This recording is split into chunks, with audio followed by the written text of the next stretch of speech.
Before we can plan and assign IPv4 addresses, we need to understand subnet masking and variable length subnet masking.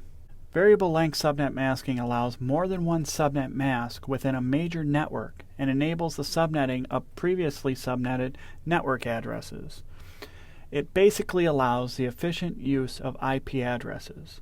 Without variable length subnet masking, companies are locked into implementing a single subnet mask with an entire Class A, B, or C network number, and that just isn't efficient.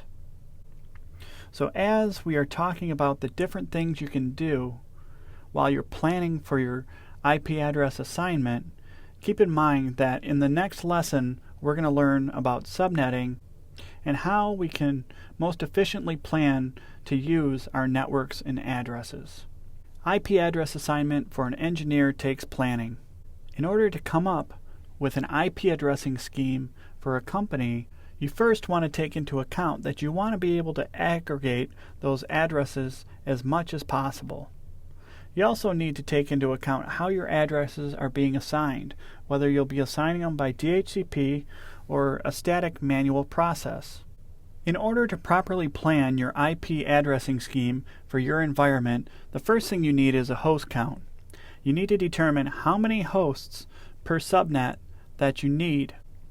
You also need to design for 20% growth and allow the ability for your company to expand. It's often useful to take a look at what the maximum number of hosts you think you might have at a certain location. You might also want to take a look at, do I have more than one building at a certain location? Of course, you would then want to take into account how many different sites I have in my environment, and will I be building any new sites soon?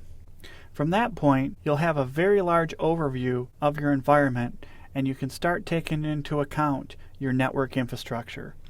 Be sure to plan for loopbacks and interties between equipment.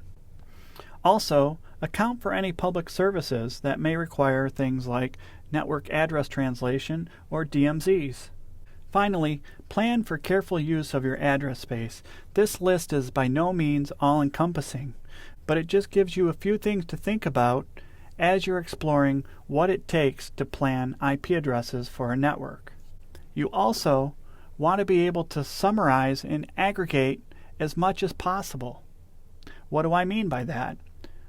Well, instead of having to reference every network separately, it would be great if I could summarize that as much as possible and say my corporation can all be included in a 170.16.0.0 or a /16 network. It all comes down to this. The less routes I have in my routing table, the more efficient I am. It reduces route processing time, reduces lookup time, and optimizes my routing. Here is a real-world example of what proper planning can look like. As you can see, I have Class C networks where I need them, but where I don't need very many addresses, for instance, the links between two routers, I can use variable length subnet masking to use just a small number of IP addresses and conserve those for other places. Please join me in the next lesson, Understanding Subnetting.